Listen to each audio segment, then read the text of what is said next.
मित्रांनो, शालिनी भक्तिसागरमध्ये तुमचे मनपूर्वक स्वागत आहे। तर आपल्याला महाशिवरात्रीच्या दिवशी आपल्याला 15 फेब्रुवारी रविवारी या दिवशी आपल्याला पार्थिव शिवलिंगाचे निर्माण करायचे।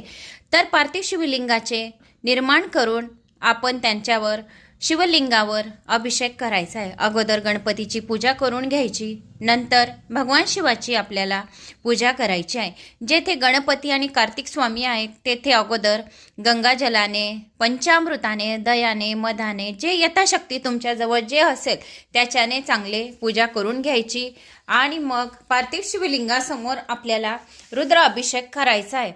अभिषेकच्या पाण्यामध्ये एक बेलपत्र टाकायची, रुद्राक्ष असेल तर रुद्राक्ष टाकायचे। याच्याने मनातल्या सर्व इच्छा कामना लवकरात लवकर पूर्ण होतात। तर तुम्ही महाशिवरात्रीच्या दिवशी अशी पूजा करू शकता। पार्थिव शिवलिंगाचे पूजन केल्याने जेवढे कण मातीचे वाळूचे राहतात तेवढे कण आपल्याला शिवलोकाची प्राप्ती होत राहते। तर असे फुलाने अगोदर पाणी टाकून घ्यायचं, मग नंतर गाईचे दूध मिळाले तर छान। माझ्याजवळ जे होते ते पूजा मी तुम्हाला दाखवत आहे।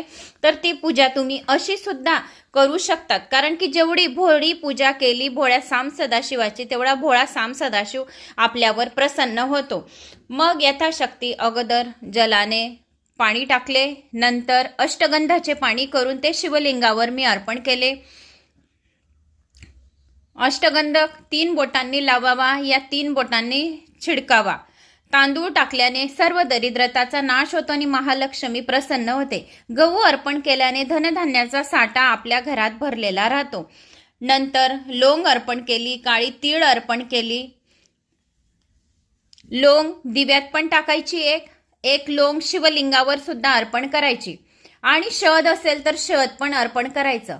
शहद अर्पण केल्याने शत्रू नाश होतात आणि महालक्ष्मी प्रसन्न होते। मूग अर्पण करायचे। कमलगट्ट्याची छोटी माळा होती माझ्याकडे, तर कमलगट्ट्याचे मणी अर्पण केले। कमलगट्ट्याचा एक मणी पण अर्पण केला तरी पण चालेल। कमळाचे फूल असेल ते सुद्धा चालेल। दुर्वा अर्पण करायची। गणपती बाप्पाचे जे स्थान आहे तिथे दुर्वा अर्पण करावी। कार्तिक स्वामीचे जेथे स्नान आहे तेथे फूल अर्पण करावे।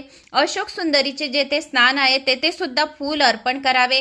अशा प्रकारे भोळ्या साम सदाशिवाची मी पंचफुलांनी पूजा केलेली आहे। माझ्याकडे 5 प्रकारची फुलं भेटली, एक जास्वंदाचे फूल, एक कनेरचे फूल, एक धोत्र्याचे फूल, एक गोकुर्णीचे सफेद फूल आणि एक गोकुर्णी निळ्या कलरचे, असे 5 प्रकारचे फुलं मला मिळाले। तर मी 5 प्रकारच्या फुलांनी महादेवाचा अभिषेक केला आणि मग भोळ्या साम सदाशिवाला आपल्या मनातल्या इच्छा सांगितल्या।